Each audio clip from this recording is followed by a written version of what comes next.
Good evening and Happy New Year. I welcome you to the Brockton School Committee, George M. Romm Little Theater here at Brockton High School at 470 Forest Ave in Brockton. Tonight is Wednesday, January 3rd, 2024, being 7 o'clock. This is our first official school committee meeting. It's our organizational meeting. We do have a lengthy agenda. Before we open up tonight, I want to welcome two of our newest members. I want to thank Mr. Gomes and Ms. Oliver. Welcome to the school committee.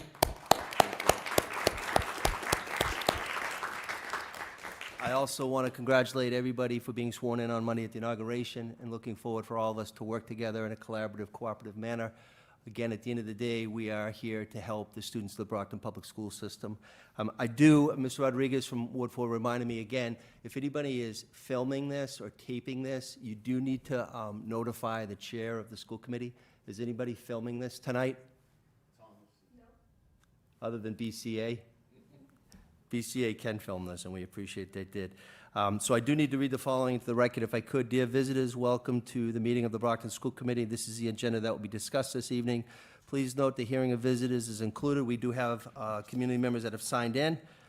If you have a statement or question, please give your name to the secretary. Ms. Campbell has already given it to me. Again, those that signed in, you have 3 minutes, and you speak from that podium. In addition to attending here tonight, the public can view this meeting via television on Comcast Channel 8 and also on the 1071 HD version and online by the following link, which is www.youtube.com/TheBrocktonChannels with an S. At this time, I would ask that we all please stand and salute the American flag. I pledge allegiance to the flag of the United States of America and to the republic for which it stands, one nation, under God, indivisible, with liberty and justice for all. Again, I also want to thank the CFO for the City of Brockton, Mr. Troy Clarkson. He will be coming on a regular basis to give updates, and Troy is here tonight. Thank you, Troy, for being here tonight. We need to establish a quorum, and I do so by calling the roll. Mrs. Sullivan? Yeah. Mr. Gomes? Here. Mrs. Ehlers? Here. Ms. Oliver? Yeah. Mr. Rodriguez? Here. Ms. Azak? Here. Mr. Sullivan? Here. The chair is here as well. We have established a formal quorum. We will now go into hearing of visitors, which is agenda item number 2.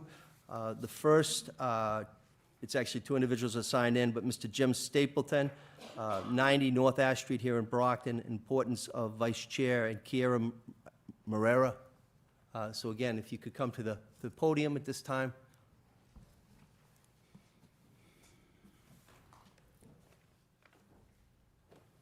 Good evening. Good evening. Good evening, Mr. Sullivan, Mayor Sullivan. Kiara's going to stay in her seat over there for a minute if she could. She's a little bashful. First, I want to thank you guys for, it's been a tumultuous year, and your support. I'm a teacher down at South Junior High, basketball coach at Massasoit, and what you've done for us this year, providing the structure when we needed it, providing the supports when we need it. It's been a tough year, and I thank all of you. With that said, I'm here to speak for Mr. Tony Rodriguez, the importance of vice chair. And I'm not even sure who was the vice chair last year, and it's nothing against anyone who may have been. Tony Rodriguez, and I speak in his favor in his nomination tonight when he is nominated at some point, because what Tony has done for us at South has been tremendous. He was there for the gala. We raised over $25,000 for South. We'll be doing it again. He's one of my key people involved in that. His support is tremendous. He was there for the Hall of Fame. We're the only middle school in Brockton that has a Hall of Fame dedicated to alum from the school, and his support has been vital. I can't go on and say too much about him other than that. You know, I appreciate all he does. Recently, we had a holiday event. Tony was there. So he is, to me, the epitome of a ward counselor and this awards school committee member representing that particular middle school, and I can't thank him enough. So I came here to speak tonight on the importance of electing tonight or selecting that vice chair. Okay, that's all. Thank you very much. Thank you, Mr. Stapleton. You're welcome. We want to welcome back our former colleague Cynthia Rivas Mendez. Welcome back. Did you want to speak? Because she's on there, right? Yeah, I think he put them both. He didn't know, like, the Mr. Stapleton. You're after? Okay, okay. All right. So before you guys start timing me, 1 second, 1 second, can I get my 5 seconds? All right, good evening, school committee. Claudio and Anna. Anna, you have the best seat in the house, granted. Good evening, Dr. Cobbs and Melinda. I come before you this evening because during this organizational meeting, a very important decision will be made, and that is who will be the next vice chair. As many of you know, the vice chair is an important role because the person voted on is the person who will represent the school committee, and when the chair of the school committee is not present, the mayor, as we all know, they will perform the duties delegated, assigned to the chair that you guys will read into record later. I think Tony Rodriguez has worked really hard to be in a position like this one. Reasons why. Number one, this is his 5th year on the committee. He is present, like Mr. Stapleton mentioned, to literally every event. Literally every event. He knows how to effectively use the resources Mass provides, which is a member fee charge Brockton Public School pays for, and that personally I don't think is used or promoted well to use in this space. He goes to every charting the course which Mass gives and makes sure to share the information with each member of the committee because, as he says, you learn something different each time. Also, he goes to every Mass conference, which is given every fall, and the Day at a Hill, a time where all school committee members and members of different communities go and advocate for better funding for our districts. People and himself have described him as black and white, and honestly, that is exactly what we need: transparency, vulnerability, and no time for gray areas. He cares deeply about the city and understands that every decision needs to be made with students in mind first. Judy Sullivan, in December 19th meeting, mentioned that we need to make sure the vice chair works well with the mayor. Not sure what the definition of works well was when this was stated, but a person only grows when they are challenged, when they are okay to be uncomfortable, and when they are able to see one another. I do think this is the prime opportunity for someone like Tony to work with the mayor, who will remind him of making sure he thinks of the students first. As we know, the mayor wears many hats and serves all of us. The vice chair must assure to remind him of our students first and always, especially in this space. Lastly, I received a pair of socks that Jack Lally sent me, and a letter that said, "Let's laugh and move forward for the betterment of our students." This shows me that Jack and perhaps the City Council has recognized the importance of coming together to work for the better good of our students, and seeing that these socks, I leave them to you to your own conclusion. Let's be okay with challenging one another and thinking outside the box. Also, a reminder for our new members: while it is the responsibility of the new member to invest the time and effort required to become familiar with school and committee issues, the committee can ease the learning period by making new members feel welcome, encouraging questions, and elaborating on these issues with which new members may be unfamiliar. Keep in mind that becoming an informed school committee is an ongoing learning process. This is all from the Mass West website. Just a friendly reminder to make sure we are inclusive of everyone, because at the end of the day, it's really not about any of y'all, it's about our students. Thank you so much for your time. Thank you very much. Again, we do want to just to thank Mrs. Rivas-Mendez for her dedication to this esteemed board. At this time, we also have, and I'm sorry, I have really bad eyes, Aman, is it Gomes or Gomez? I apologize. I'm sorry. Amanda? Yes, I'm sorry, I can't read. Amanda Gomez, please.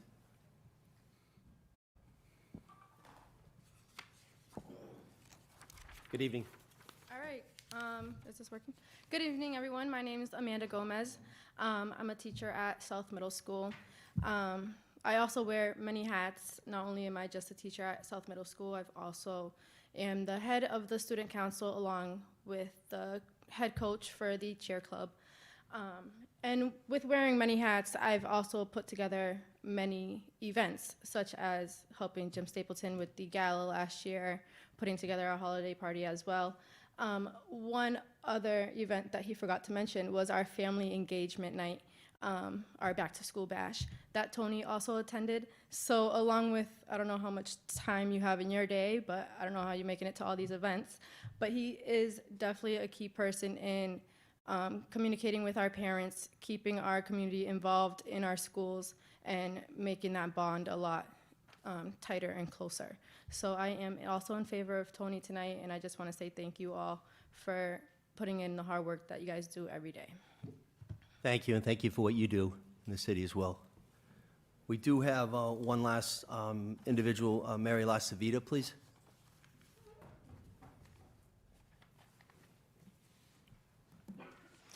Good evening, and I do want to congratulate Anna Oliver and Claudio Gomes. Thank you for being here and for all your hard work to get here. Very happy to see you guys. So I also want to speak on the vice chair, and I have 2 points. There was much discussion at the last meeting about new leadership, about turning this position over. So this is nothing to do with Ms. Ehlers and nothing against her, but I do think that it is time for some new leadership, particularly where our school system has been in the public eye so negatively for so long for the last few years, and particularly this year. So I see it as optics. Things need to change for people to believe that there is change. So I do think we need new leadership and a new vice chair as a representation of moving in the right direction. I also think point number 2 is that we need effective and active leadership. And for that reason, I believe that Ms. Asak or Mr. Rodriguez, I mean, my personal vote, if I were able to vote, would be to vote for Mr. Rodriguez. But I think as I look at Ms. Asak and Mr. Rodriguez, they're both very active. They have thoughtful questions, comments. They clearly are doing a lot of homework outside of this room so that they can contribute all that they can inside of this room. But I would say we don't need someone like Ms. Sullivan, who strongly opposed this body having a DREI policy, which I think as a white person is just a travesty to actually say that, and didn't respond to my email as to why that vote was no. But I think we need someone who can be inclusive and who can think about our student body here, which is mostly not white. And Mr. Sullivan, who I rarely see participate, so I hope that this body elects someone who is active and who will lead to challenging the group to help this body move forward in a positive direction for my kid and for a lot of kids here. Thank you. Thank you. There are no more hearing of visitors, but Melinda Campbell will file this into the record as well. We will continue on with the agenda item tonight. Agenda item 3 is the establishment of officers.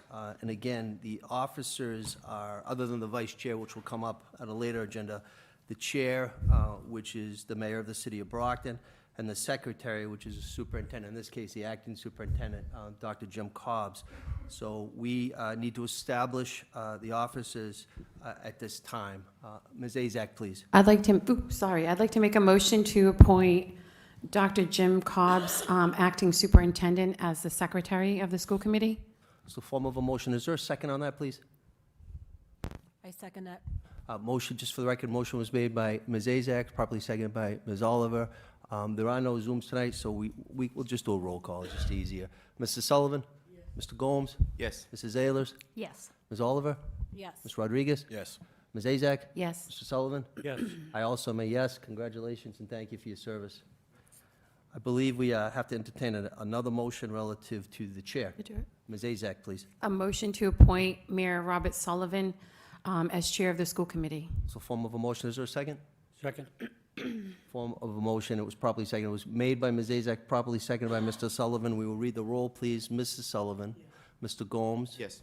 Mrs. Ehlers? Yes. Ms. Oliver? Yes. Mr. Rodriguez? Yes. Ms. Azak? Yes. Mr. Sullivan? Yes. And I too will vote yes, and I thank you.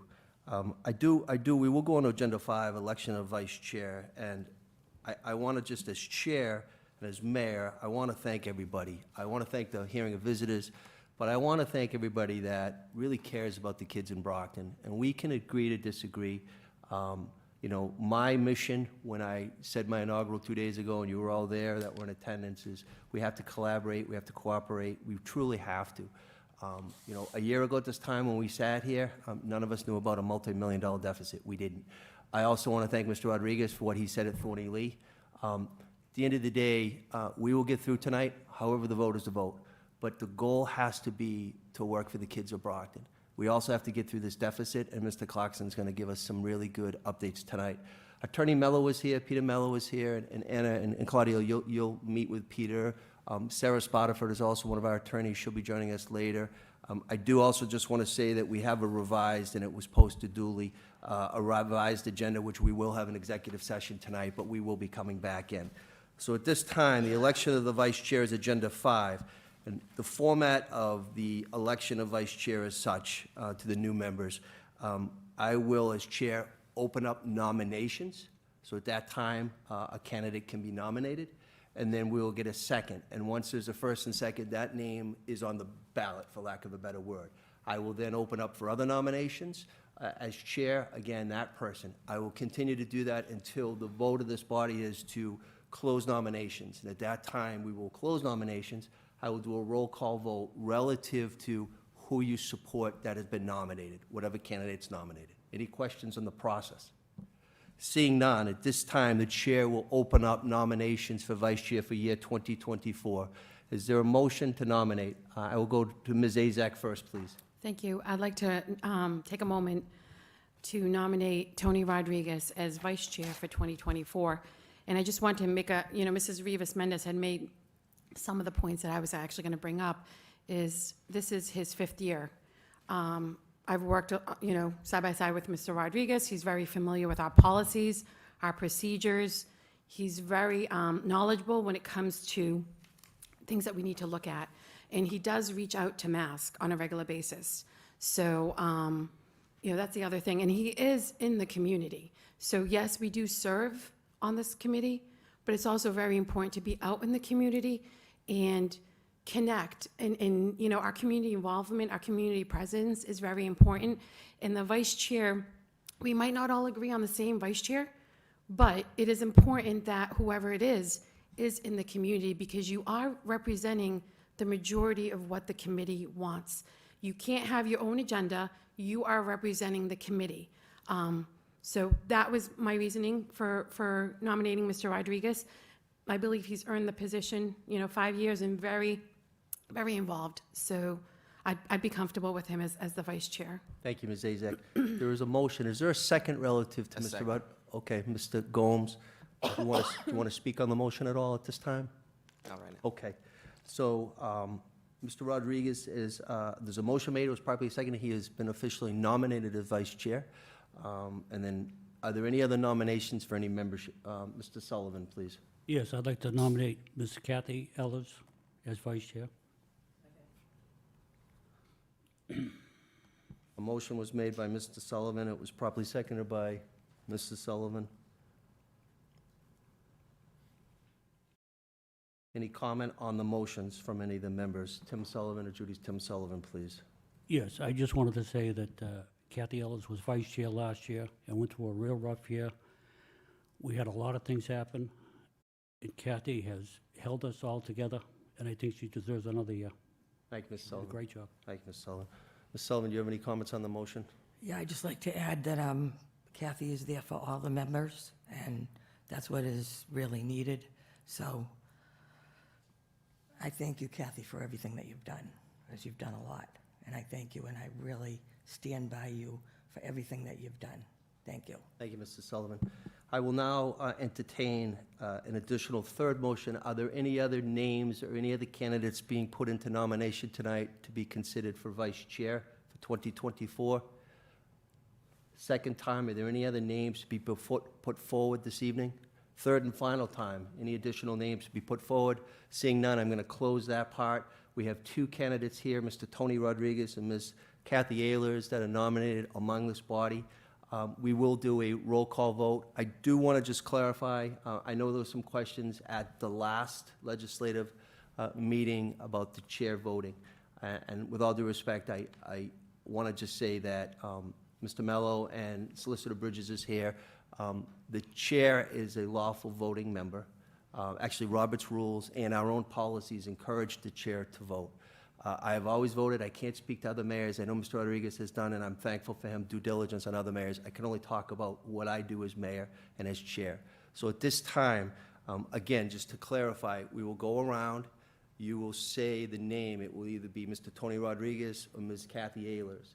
And we will continue that until we vote a vice chair. At this time, Mr. Sullivan, your vote, please. Kathy Ehlers. Mr. Gomes, please. Tony Rodriguez. Mrs. Ehlers, please. Kathy Ehlers. Ms. Oliver, please. Tony Rodriguez. Mr. Rodriguez. Tony Rodriguez. Tony Rodriguez. I'm sorry, Ms. Azak. Okay. Trying to keep track of this. Mr. Sullivan. Kathy Ehlers. And I, too, am voting for Kathy Ehlers. So at this time, we are tied. And as chair, I also want to clarify, last year at this time, what I said was, I believe as a former city councilor, it's good to change every year. In a normal year, it's good. This isn't a normal year, ladies and gentlemen. We have a multi-million-dollar deficit we have to deal with. So at this time, we will, on the motion. I would like to make a comment on that, just to rebut what you're saying. It's not a normal year, and that's why we need new leadership. Okay. We will now, it was a failure on those. It was a 4-4 tie. We will now continue the process, and we'll go forward again. I would like to hear it and entertain it. And I know we did this last year, Joyce, but is there a motion, please, again? Motion to appoint Tony Rodriguez as vice chair for 2024. Second. Motion was made, it was properly seconded, same two people, Ms. Azak, Mr. Gomes. Any additional names being put forward? Yes. I'd like to nominate Ms. Kathy Ehlers as vice chair, 2024. Motion made, is there a second? Second. Same two individuals, Mr. Sullivan and Mrs. Sullivan. Any additional names to be put forward this evening relative to vice chair for 2024? Any additional names? Second time, third and final time, any additional names? We will close that part. We have two nominated people, Mr. Tony Rodriguez and Ms. Kathy Ehlers. Again, I need to read the roll. Mr. Sullivan, Kathy Ehlers. Mr. Gomes, Tony Rodriguez. Mrs. Ehlers, Kathy Ehlers. Ms. Oliver, Tony Rodriguez. Mr. Rodriguez, Tony Rodriguez. Ms. Azak, Tony Rodriguez. Mr. Sullivan, Kathy Ehlers. and I too am Kathy Ehlers. So I will do this. We will take a 3-minute recess at this time. I need to confer with legal counsel. We have not duly elected a successor. Policy says that since we have not elected a successor, we should continue. We don't have to continue the vote. We can continue the agenda item. What the policy says is if there is not a successor elected, so we can do our business tonight because we have a lengthy agenda, we could have, the policy doesn't say we could have, it calls for the vice chair from last year to continue this evening to serve as vice chair as we move forward for tonight. But I will make it clear, ladies and gentlemen, this isn't a good reflection, and all of us realize that. We need to set the tone. So what we will do right now, we will take a 2-minute recess. I will ask Mr. Mello a question, and then we will have to continue unless we believe at this time that there'll be a change. Does anybody at this time believe there'll be a change? Okay, we will take a 2-minute recess, please.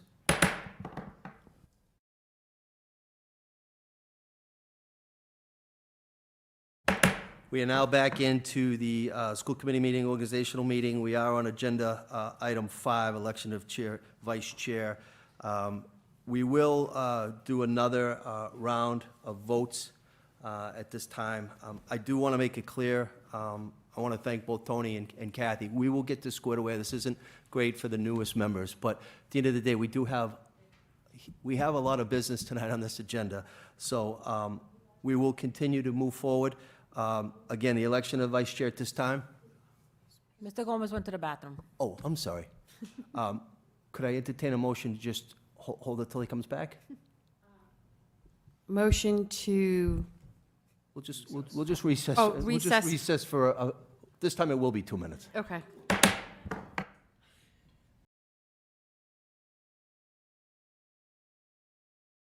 We are back into session of school committee. We are on agenda 4, election of vice chair. Out of respect for our newest member, Mr. Gomes, what I had said prior to going in is we will continue to stay on election of vice chair. We will, as chair, I will entertain a motion again. Nominations will go around. If there is a stalemate again, I will ask Attorney Mello to opine. I would humbly ask all of us to continue to move forward on the agenda tonight. If it's not established tonight, at the next school committee meeting, we will elect a vice chair. I'm confident in that. And again, we're all on the same team here. So at this time, I am going to open up motions again relative to a vice chair for the year 2024. Is there a motion, please? Motion to appoint Tony Rodriguez as vice chair for 2024. And if I can just make one quick comment. Sure. I know a comment was made that, we went through a tough time and we should just keep everything the same. Back in January of 2023, the city council has a different president. What's going on should not dictate why we can't have a new vice chair, that's all. So that's just my comment is, we need communication, so thank you. Thank you, Ms. Azek. There is a motion. Is there a second on that motion, please? Second. Again, Ms. Azak, seconded by Mr. Gomes, so we have Mr. Rodriguez's name on the ballot. Are there any other candidates at this time? Any other Mr. Sullivan, please? I'd like to nominate Ms. Kathy Ellis, Vice Chair for 2024. Form of a motion was made by Mr. Sullivan, properly seconded by Mrs. Sullivan, same as prior before. I will have to call the roll again. As the chair, Mrs. Sullivan, Kathy Ehlers. Mr. Gomes, Tony Rodriguez. Mrs. Ehlers, Kathy Ehlers. Ms. Oliver, please. Mr. Rodriguez. Mr. Rodriguez, please. Tony Rodriguez. Ms. Azak, please. Tony Rodriguez. Mr. Sullivan, please. Kathy Ehlers. And I, too, will vote for Kathy Ehlers. So we, again, at a 4-4 tie. At this time, Attorney Mello, if you could please just give some legalese on this, and we will continue to move forward on tonight's agenda, I hope.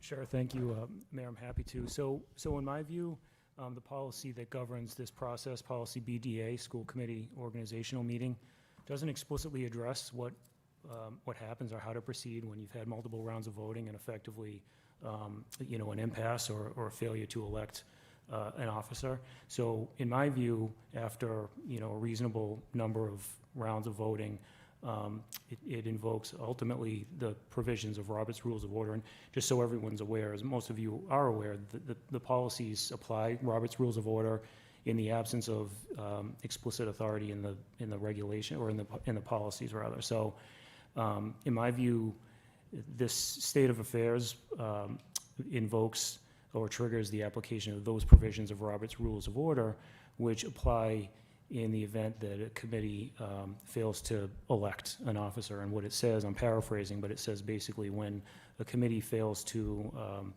elect at the time scheduled for the election, it should do so as soon as possible, and that in the meantime, the incumbent remains in that role pending the election of a successor. And that's consistent with the terms of the policy I mentioned, BDA, which says that that the committee will elect from its membership a chair, a vice chair, and a secretary, all of whom will hold their respective offices for a term of 1 year or until a successor is elected. That's consistent with the paradigm basically contemplated in Robert's Rules. So I think it's reasonable for the committee to, obviously it has a lot of important business to attend to this evening. It's perfectly reasonable to continue the conversation to a subsequent meeting and redo the process at a future meeting.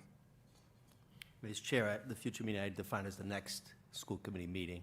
Is there a will of the committee at this time to move forward? Ms. Azak, please.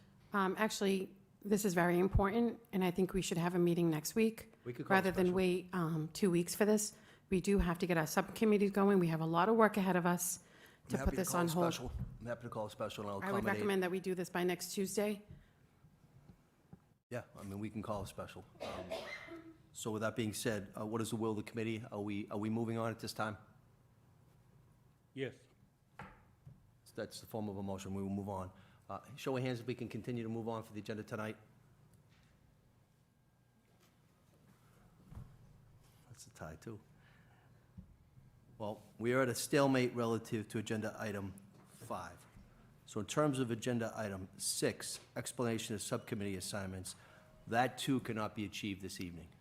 So as chair, I will put that forward on the next, and I will call a special, Ms. Azak.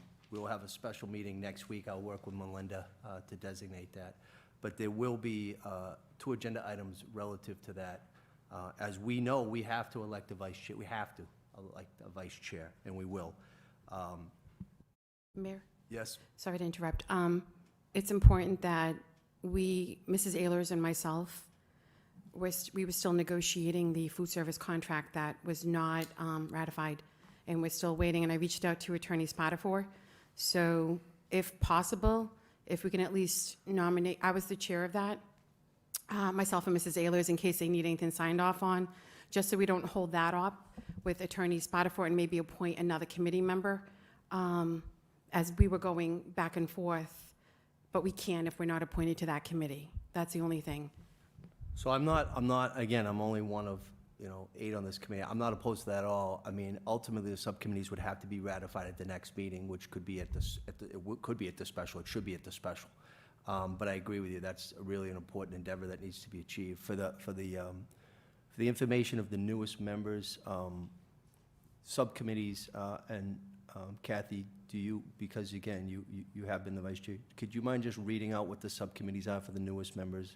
The veteran members know what they are, but if you could just read those out, please. For sure, and just to Ms. Azak's point, she's correct, and I understand it's not the will of the committee to move forward tonight, but I did prepare new subcommittee assignments, so they don't have to wait. They're actually already done, and I did replace the third person on the negotiations, Ms. Azak.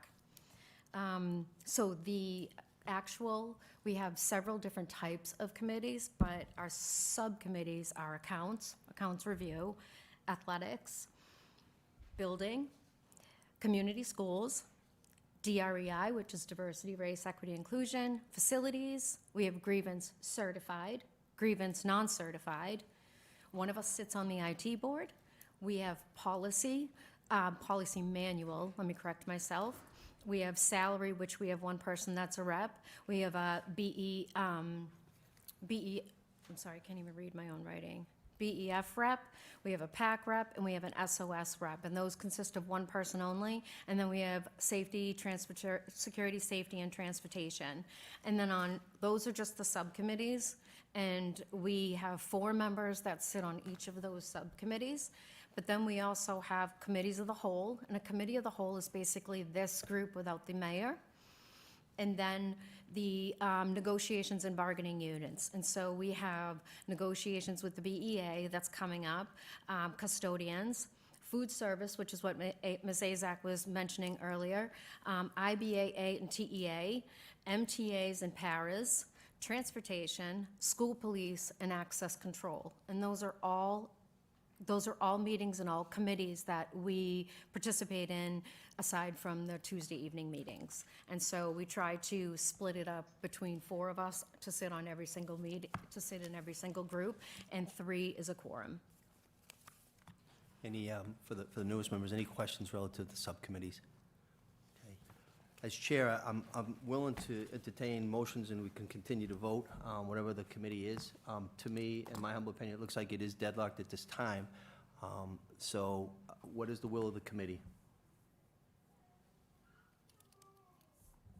Motion to move on and continue with the agenda. We have a lot to cover tonight. Second.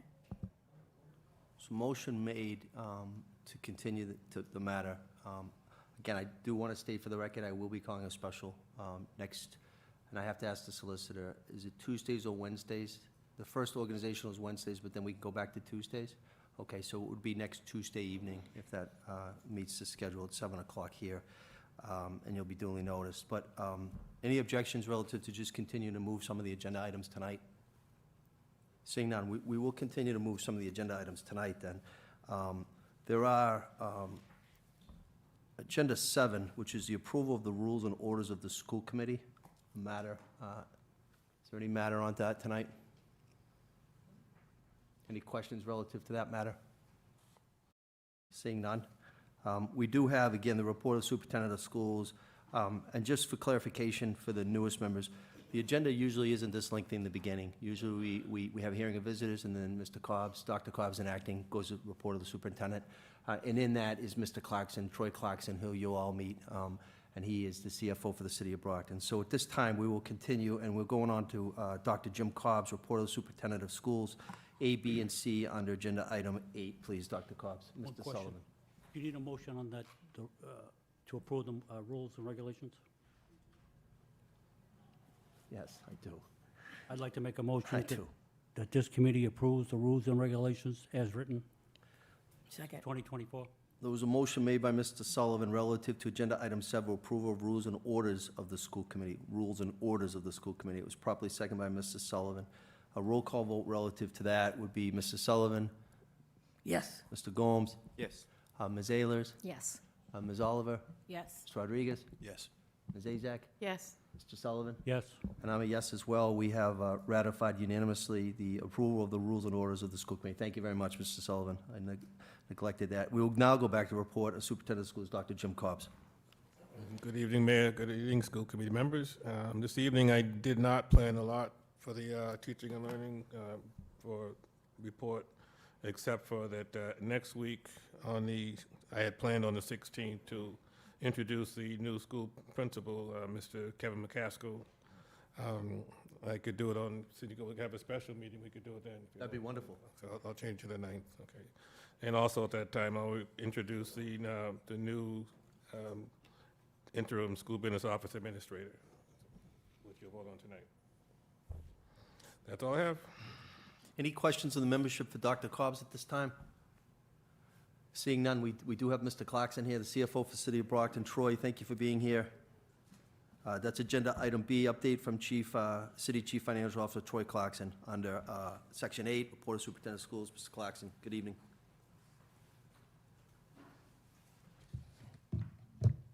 Good evening, Mayor.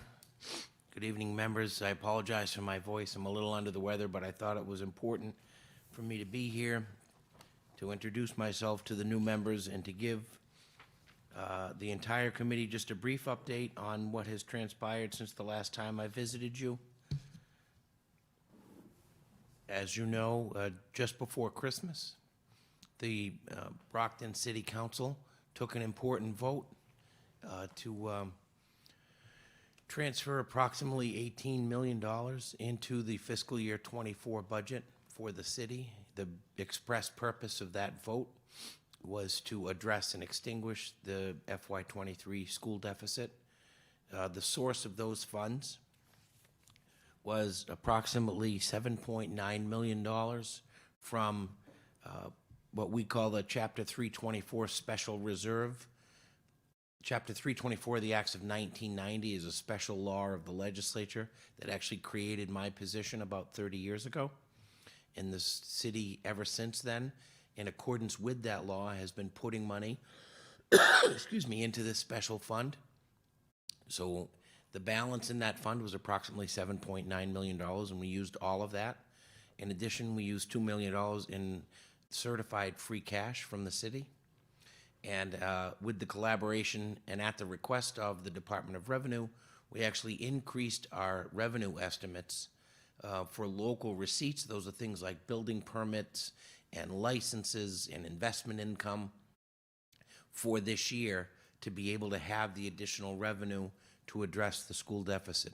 The reason why we were able to increase those revenue estimates is because historically our revenue estimates are very low, and that's what helps us generate significant free cash. So we were able to utilize existing funds to address the deficit. That was an important vote, and so now, although the work to understand and to quantify both the reasons behind the deficit and the exact nature of that overspending are ongoing on both the city and the school side, the practical result of this city council's vote is that we have fully addressed the deficit. And that was important because the city would not have been able to set its tax rate and send out its tax bills if there were an existing deficit. So it was an important step for the city to take so that we could continue business. After that vote of the city council, our staff at City Hall worked tirelessly, and in fact, those of you who own property in the city will know you did receive your tax bills. That was an important milestone to return us to some semblance of business as usual. So with those issues from FY23 addressed, our efforts then are focused on and are ongoing to address fiscal year 24. I did provide you yesterday via email an updated budget report as we have discussed at previous meetings. This provides an estimate of the current year spending and as of the printing of the report, we were just less than 51% through the fiscal year, and the overall spending in the general fund was approximately 40%. So we are still trending below. We have undertaken, with the support of Dr. Cobbs, an important effort we're calling a roster review. One of the things that we wanted to ensure was that we're capturing all of the expenses for the schools in this report. So the consultant from DESE, TJ Plant, who at the request of the mayor, I will ask him to be here via Zoom next Tuesday as well, so we can introduce him to the new members. The Department of Elementary and Secondary Education brought a consultant in to help us quantify and understand the deficit. His name is TJ Plant. He's a skilled and experienced municipal finance expert who held a position similar to mine in the city of Springfield, and also acted as a school business officer in the city of Springfield. So he has been working very closely with us, with Dr. Cobbs, with me, and with both the school and the city finance teams on a daily basis to help quantify where we're at. So all of us have undertaken what we're calling a roster review.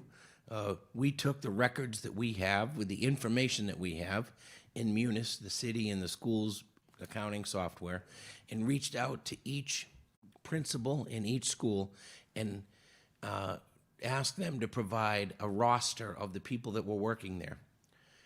We are comparing that to the information that we have in Munis. And although that sounds pretty simple and straightforward, with so many employees and the challenge of how information was maintained, we're considering that foundational to then really having a deeper understanding of fiscal year 24 and where we're at. So we know that the general fund, that the spending is well within the prescribed numbers that you set when you set the budget, but we want to ensure that there aren't other costs that are being paid for out of, say, grants that are closed or revolving funds that don't have any funds. And so that's why this roster review is so critically important. Once that's complete, we will have then a complete picture of where we're at in FY24, and we'll be able to discuss that in detail with all of you. At the same time, we're about halfway through the fiscal year, so we're starting to think about and plan for fiscal year 25. And I know you do have a budget subcommittee. I would like to suggest that we brainstorm together sometime in the very near future to start to talk about the format excuse me, of the FY25 budget. I've said to you several times before when I've appeared before you that what I strongly recommend is a much more detailed budget than you've passed in the past. Something that Dr. Cobbs and I have talked about extensively, where each school has their own budget for which the principals are responsible, and that you as the school committee allocate funds understanding what resources are required in each school to provide the best education for Brockton students.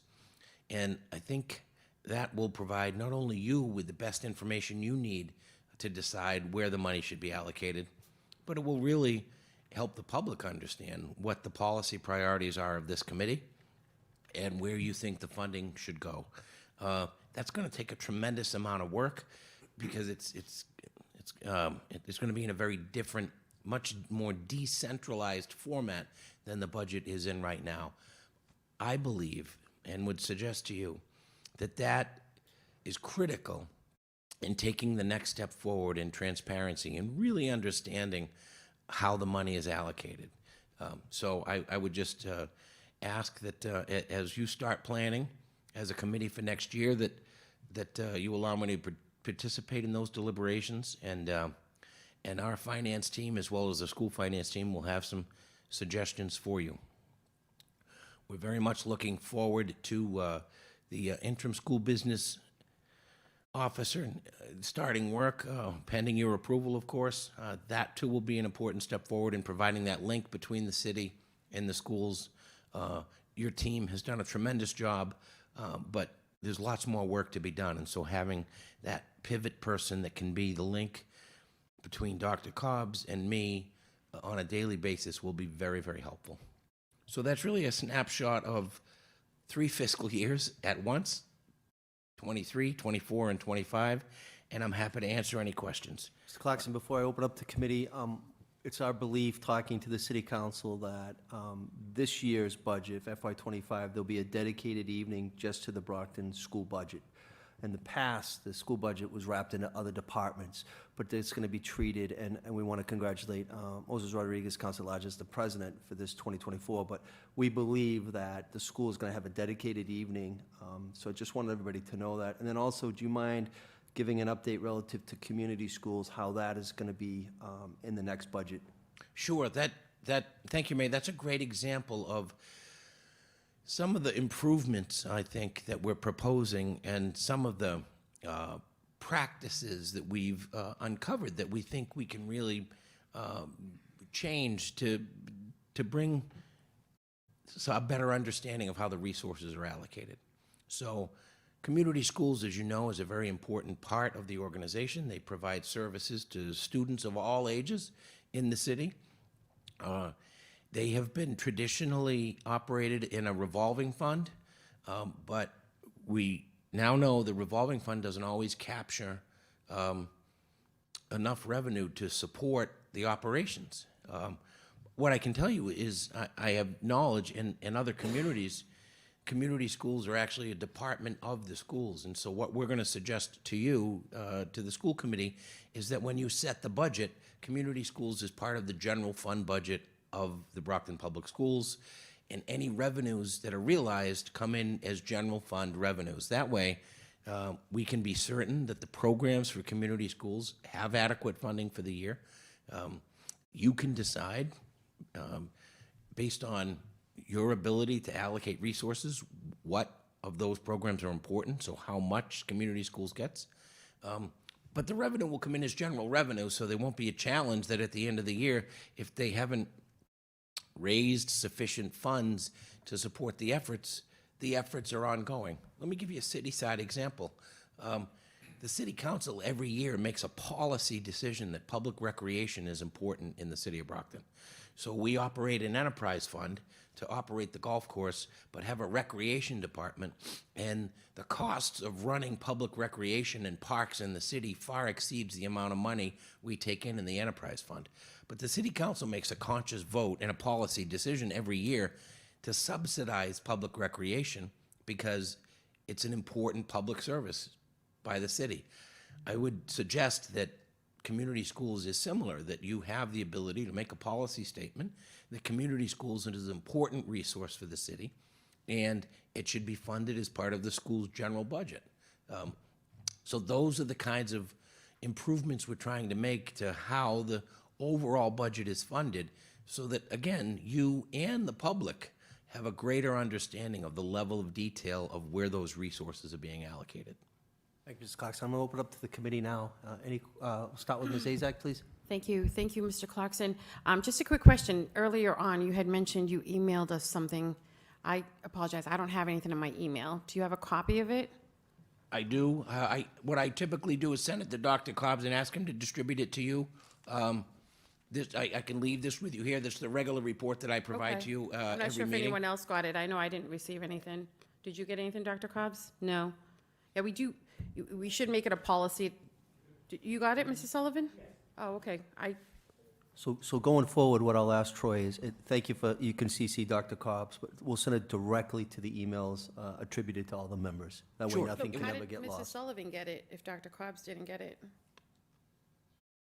Well, Mr. Clarkson, how did Mrs. Sullivan get it? No, I'm just curious. Well, I just want to make sure we're talking about the same document. okay. This is the report that I provide to you every meeting, and I emailed it. It may have not been received by Dr. Cobbs, but I emailed it to him last evening because of a request from you, Member Azak, to receive it the day before a meeting so that I wasn't presenting it at the meeting. I think what Mrs. Sullivan might be talking about, she had a separate request for information on the Downey School playground, which I provided to her. Okay, no, just. There is no, but let me answer that clearly. There is no information that I would provide to one member and not others unless it was a specific request like Mrs. Sullivan did about the Downey playground. No, thank you. And if we can just try to, if, again, I know we've touched base on this in previous meetings, if the numbers really are not going to change, I mean, we did have a holiday weekend, from Friday or Thursday of last week till today, if we can just get a little bit of time, a lot of us work full-time by the time we get the material, just so we can absorb it, get our questions in order. So even if we got it last night, if we can just have a little more time, that's all.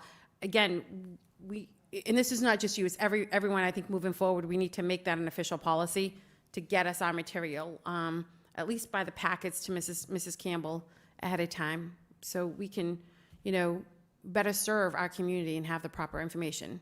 Yeah, I am happy to provide it at any schedule that the committee Sure, I wishes. know we've touched base We before. try to sort of balance having the information the most up-to-date, because it changes every day, with getting it to you ahead of time. But I will obviously conform with whatever policy you set. Thank you, we appreciate that. Mr. Clarkson, again, I appreciate you sending it directly to the acting superintendent. Let's send it directly to the membership, and then we can CC Dr. Cobbs and even Melinda, just to make sure no one is left off on that. Any additional follow-ups on that? Any other membership? I'll start with Mr. Rodriguez, please, and then Ms. Ehlers. Thank you. Thank you, Troy. I have a few questions. I know last week you went, or 2 weeks, you went before the council to request 18 million plus, but, to my knowledge, I know we were basically looking at 14 plus million. I'm just trying to figure out and wrap this around my head. How did we get to 18? Because it's saying that there was a deficit within CARES Act funds. Am I correct with that? It was the CARES Act that we had a deficit? Yes, you are correct that there was a deficit in CARES Act, but that was not a deficit that was addressed by the actions of the city council. So the $14.4 million figure that we've talked a lot about over the last several months is an accurate figure. This is the actual Munis report. That was what we believe was overspending in the general fund, and that was $14.4 million. Okay. In addition to that, there are other instances where there were other funds that were overspent. One of them was there were CARES Act funds going back a couple of years to when we were spending that money. The Department of Revenue has allowed communities, not just Brockton, but communities across the Commonwealth, to defer covering those deficits that were incurred because of the pandemic and carry those forward from year to year. So they did not require us to address those. In addition to the $14.4 million, there was another $3.9 million in out-of-district tuition and, I believe, transportation costs that we were required to cover. And so that 14.4 plus the 3.9 equals the 18 million. I should tell you that when you look at the free cash calculation that I believe I provided to all of you right after the city council's vote, there are other fund balances that you see there that were deductions from free cash. Free cash is a snapshot in time. So when the Department of Revenue calculates that as of a certain date, and it's as of June 30th, they look at any funds that have a negative balance will be deducted from your free cash. But because many of those are revolving funds that then receive revenue, they don't require you to actually, they'll hit your free cash for it. So they would reduce the amount of free cash that you have, but they don't require that you actually come up with the amount to bring that to zero, because they're revolving funds, and many of them may be federal grants and the payments are just received after that date, or they're funds that receive revenue after that date, so the money is replenishing itself. The difference between those and the 18 million are that those were actual spending deficits, amounts that were overspent that we needed to address and actually come up with the cash to address those deficits before the state would allow us to set our tax rate.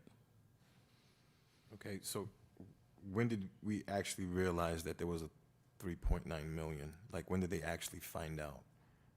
So the 3.9 million deficit in those funds in the out-of-district tuition was known to us for some time. What was the reason why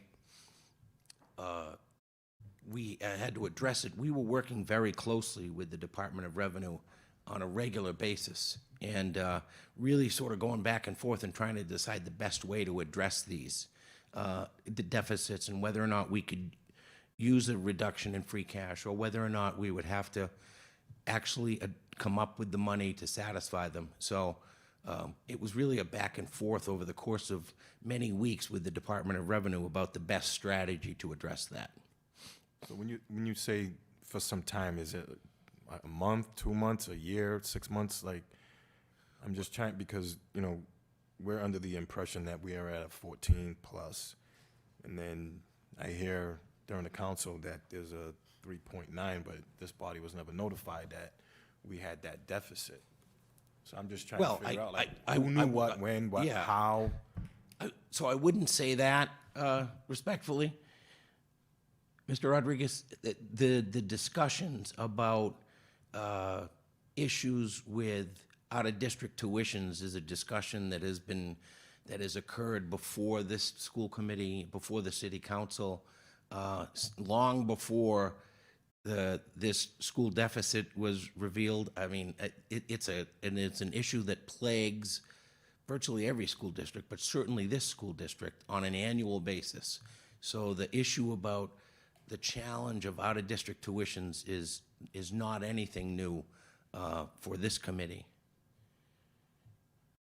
No, I understand it, but it's just the point of, like, when, you know, because I learned about this watching the city council meeting, but it's my understanding that a request was made to offset this deficit, and if that was the actual number, correct me if I'm wrong, if the attorneys, but that request should have came from this body.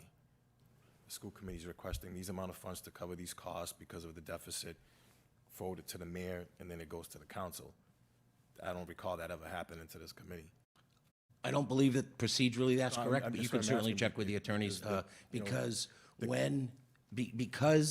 and this is extraordinary, this is not something that it is a common occurrence, but you can't overspend an appropriation.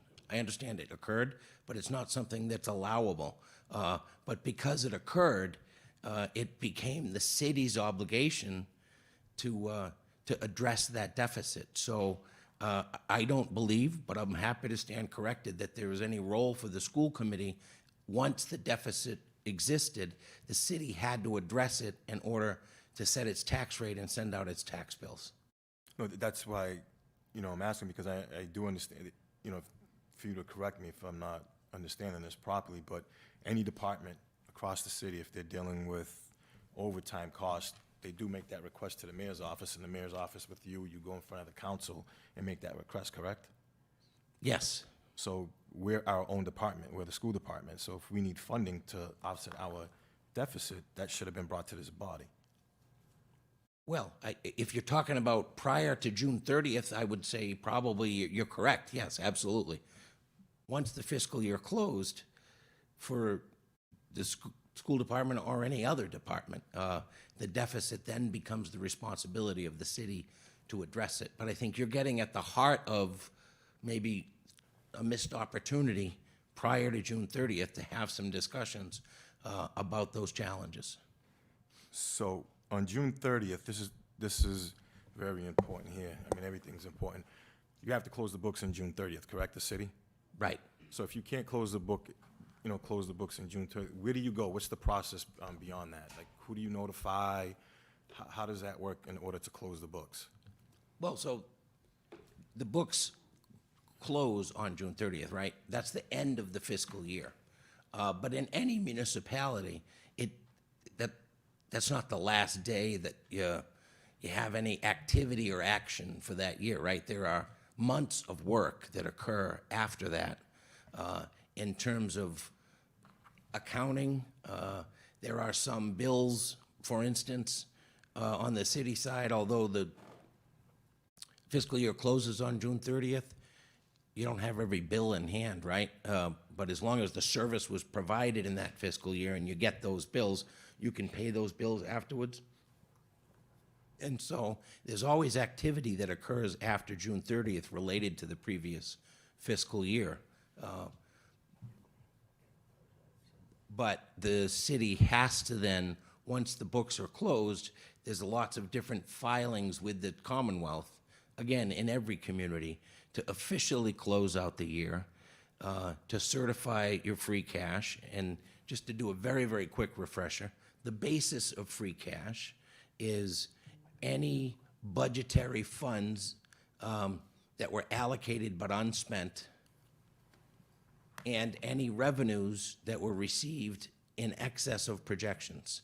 So on the city side, as of June 30th, we had, and these are rough figures, about $10 million in funds that were budgeted for fiscal year '23 that we did not spend. There was about another $10 million in revenues that we received in excess of what we had projected. So that forms the basis of the free cash. But when you actually do the free cash calculation, and I have it here, but we have provided a copy to you, you then get deductions off of that number for any of those funds that may have not received their reimbursements, or any funds that exist that are in a deficit. For instance, the one that school committee member Sullivan asked me about, there's a reduction in the free cash of $897,000 for the Downey Playground. What it appears is though there was the cost of that playground construction was about $220,000, and there was a $100,000 earmark for that for whatever reason. And these are the kinds of things that we'll find out as we uncover more information on how all this occurred. But there was more spent than there was allocated for that project. And so when the state looks at the snapshot of the end of the year, they say, well, you were in arrears at $120,000 in that fund, we're going to hit your free cash for that. So that's why we started with $20 million, and that was reduced down to $4 million because of some of those reductions. I should tell you that that's very common. If you can go online and look on the Department of Revenue website and see the free cash calculation for every city and town in Massachusetts, and there's always deductions because there's always a lag in receiving grant funds. There was some on the city side. We had some federal programs with the Brockton Redevelopment Authority, and the application for reimbursement were put in after the deadline for this free cash filing. So you'll see a reduction for those. So those are common. What's not common is the magnitude of deductions we had this year because of some of the school issues.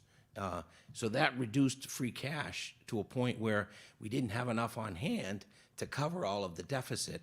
That's why we had to go to the city council and ask them to use other means and to use that special reserve fund to address it. So what I'm asking is, the books close in June, and you've been in this position for many years.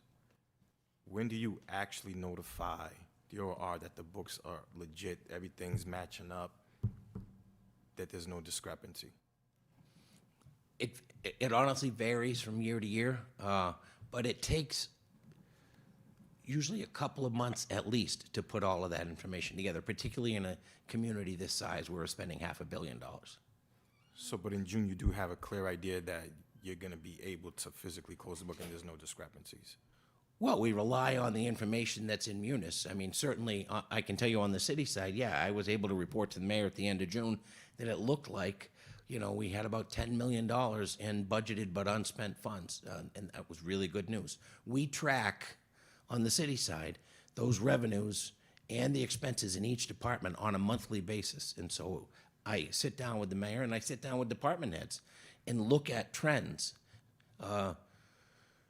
We're halfway through the year now, so when I look at those reports, we should be 50% spent in each department. And if there are some that are overspent, then I'll sit down with them and try to figure out why and whether or not they need transfers. And so that's the kind of accountability and tracking that we're trying to bring to the school department. So that's why we created this report, which still is rudimentary, but it's better information than we had before. And our ultimate goal is on a regular basis to know exactly where we're at in terms of spending,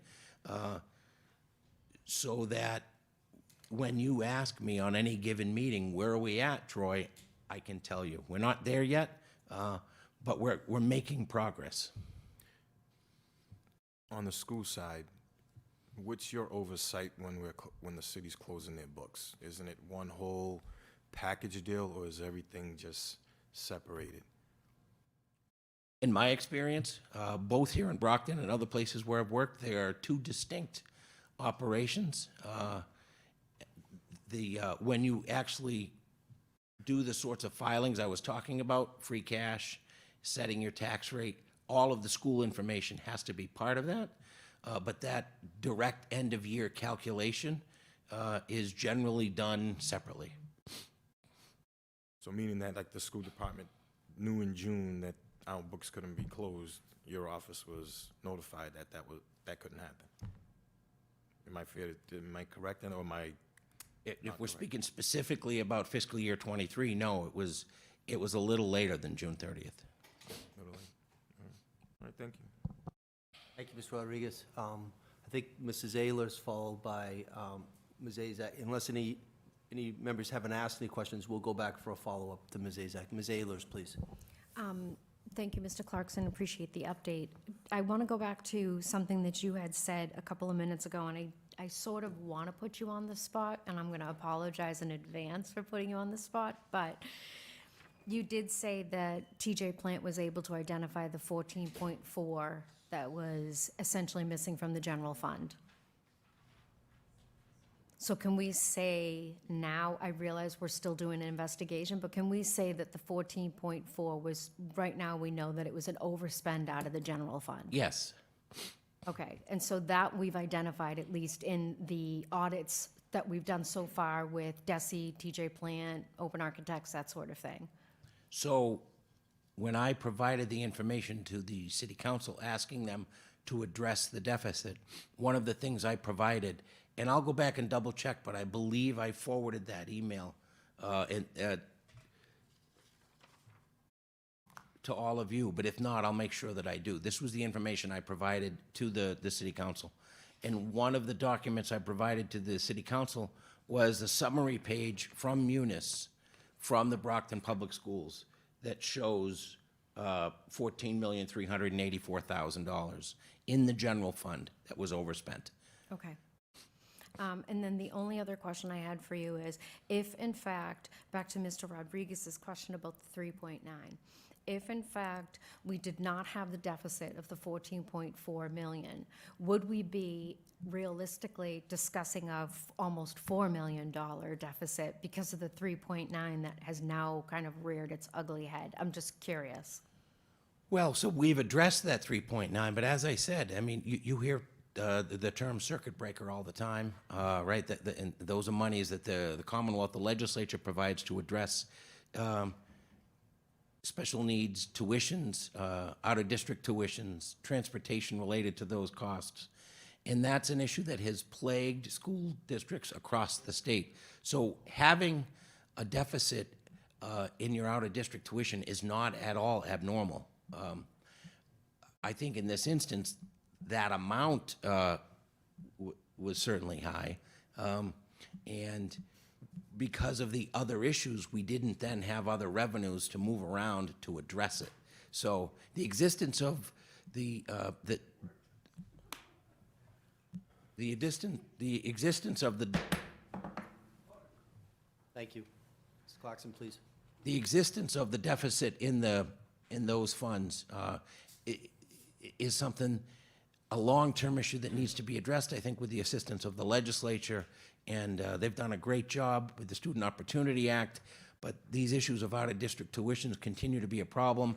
Operationally, I know there were some decisions made by the administration to close a facility that caused some increased costs in the out-of-district tuitions.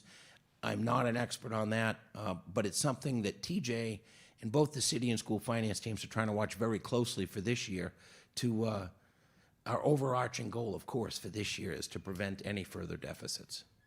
So that just kind of begs the question, are the line items properly funded? No, I can easily answer that question. Absolutely not. That's the problem with the budget as it's currently set up. It does not, and I said this the first time I appeared before you, the budget that's set up in Munis does not reflect the cost of how the Brockton Public Schools is or should be run. And so one of the major things we're trying to do, is to realign, reallocate, but that's your job, right? And so that's why I was talking about sitting down and brainstorming for FY25, because I don't have the authority to recreate a budget in Munis, right? The budget is based on what you vote. What is in Munis is in, for both the city and the school, is in greater detail. So we can do more granular detail while still respecting your legislative authority. But what's in there doesn't reflect how the funds are being allocated. And so that's the cleanup work that we need to do to create a budget that's got much more detail and gives you the ability on any given day to see where the money's allocated and how much is left to get to June 30th. And then lastly, I just wanted to say that the finance committee is a committee of the whole. So we usually set up finance meetings prior to a school committee meeting. And in the past, it's been mostly like reporting out. You know, we were being told kind of what was happening, what was going to happen, that sort of thing. I know I'm not going to speak for my colleagues, but I think they share the same sentiment that we would like to have those finance sessions, but make them more of a working session so that we can really have some of those, you know, get into the weeds, if you will, and some of these line items. And if you're recommending and TJ's recommending for us to set the budget up and have a different type of template and a better way to track it, then, you know, we do that in those finance meetings. And I think that's probably one of the most important work that we're going to do this year. I agree, and what I'm suggesting is a much more collaborative approach where, and I would suggest that this should occur now, long before it's budget time. And I know TJ will gladly participate. Let me speak very briefly on Open Architects as a company and TJ as an employee. They have been an invaluable resource. The level of expertise they have, the time that they've put in, has made a world of difference. And we would not be where we're at today in terms of understanding the budget without their assistance. They are, however, a contractor for DESE, being paid for by DESE. I'm quite certain, although I haven't talked to the folks at DESE about this, but I'm quite certain that at some point DESE is going to want to stop paying for that. Yeah. So I think we, and this is the big we, the city and the schools should consider exploring a relationship, obviously properly procured and all of that, with Open Architects to assist us in moving forward. Because, for instance, what I would envision is some night when you have a finance committee meeting, we just sit around and talk about, show you different options on a screen about what a budget might look like. Because ultimately it's your document. It's a policy statement by you about what you value. So we can look around at different formats and different levels of detail and really come up with something that represents the way you want to proceed, and then we can put the document together. So what the city council votes is, if you go online to look at the city's budget, the actual budget for the city is what's called their budget order. And for each department, they have salaries, not overtime, salaries, overtime, goods and services, and goods and supplies and purchase of services. For each department, those lines, that's the actual budget. The detailed budget has many, many, many more lines. That's designed to provide transparency and a level of understanding about where the money's going. But the actual budget is more broad. The reason for that is it gives you the ability to transfer within those areas without a legislative vote. If there were an actual line item budget, if you went over $5 in gas and you needed it in diesel, you'd have to get a legislative vote. That would clog up your time every meeting, right? So what I'm suggesting is far more detail than your budget is now, but a reasonable level that you're comfortable with, that can tell the story of what's important to you as school committee members, and satisfy the public's right to know. But that's going to take some time for TJ and I and the city and school finance teams to understand what's important to you. So I think I'm willing to put the time in to spend the time with you to really develop a document we can all be proud of. Thank you. Are there any, before we go to Ms. Azak, are there any, Mr. I can't remember, have you asked any questions yet, Mr. Sullivan? Not yet. Okay, Mr. Sullivan, please.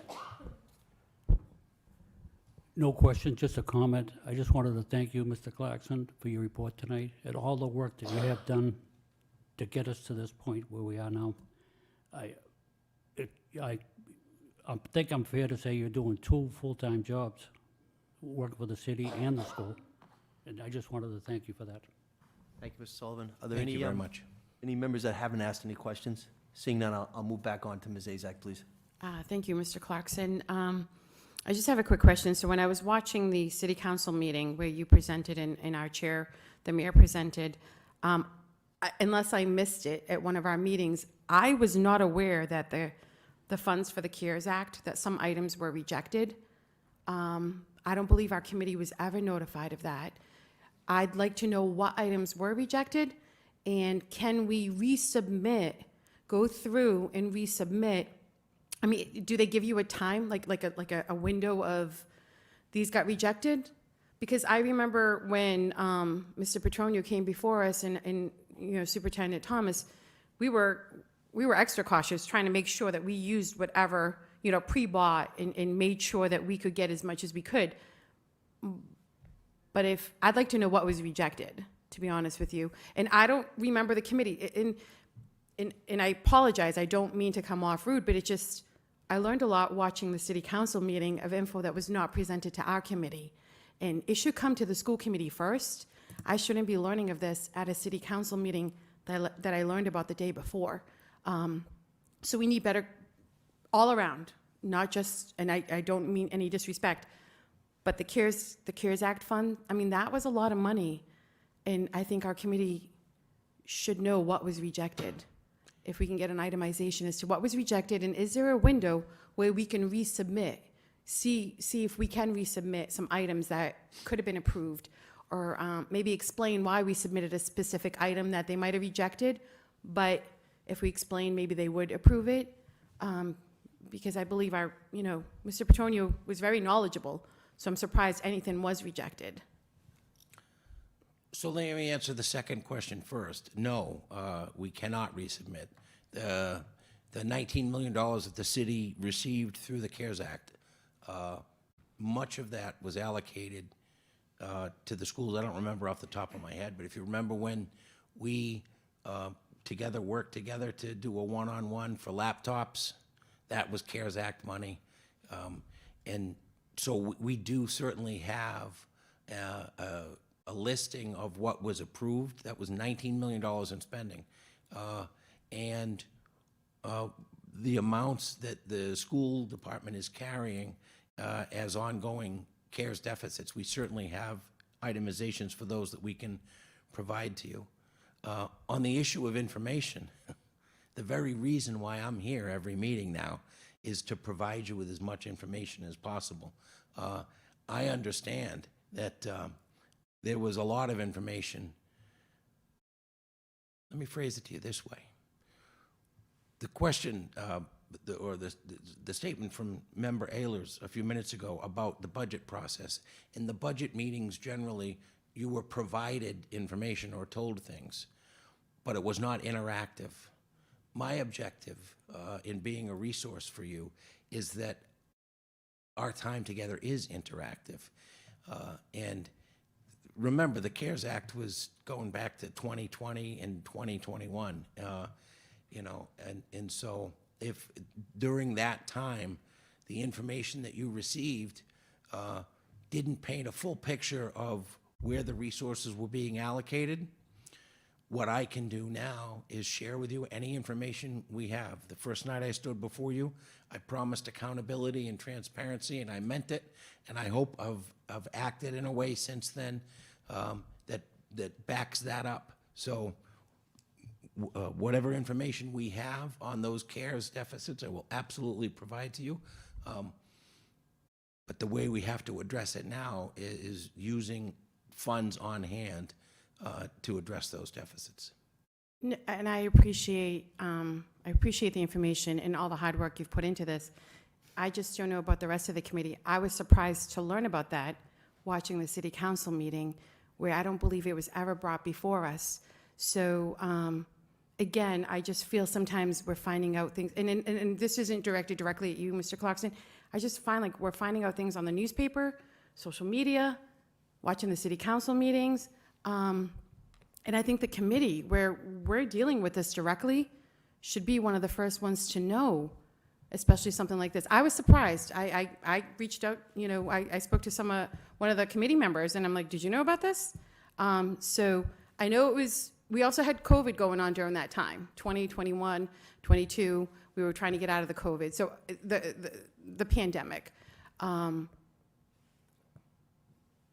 I'd like to know what wasn't covered, because I thought we were really thorough. Mr. Claxton, if you could just, for the membership, who was the fiduciary for the CARES Act? It's Plymouth County, correct? Yes, They held all the money from the feds, correct. and so you'd have to submit to Plymouth County to get approved.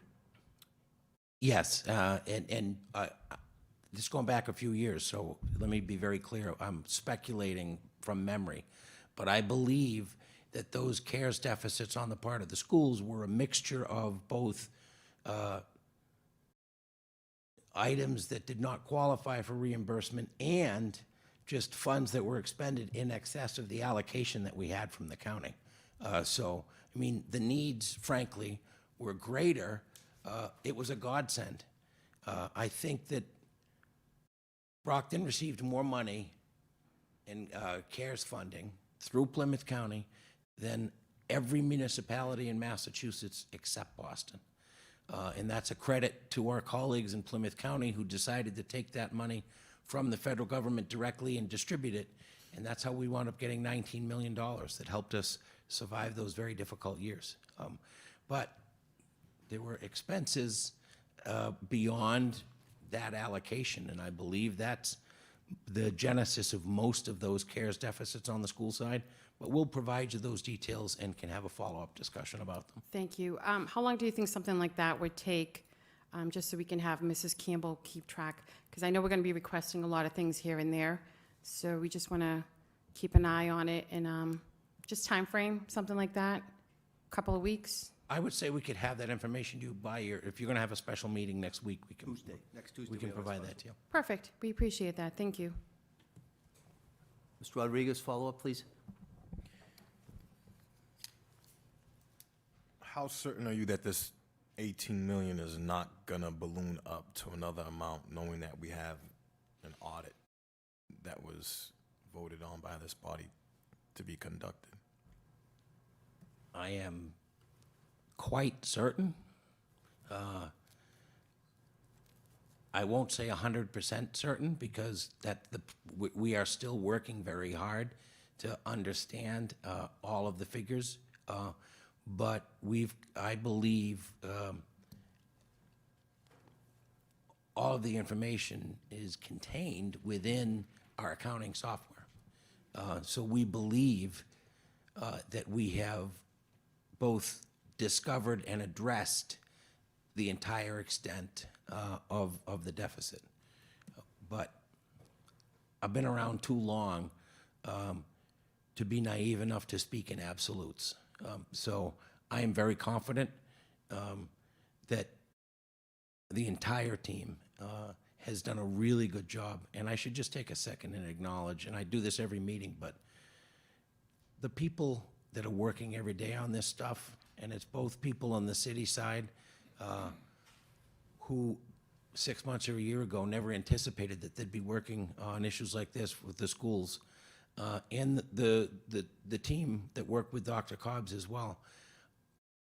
I was in my office until almost 6 o'clock tonight with both a city and a school finance person working on some of these issues.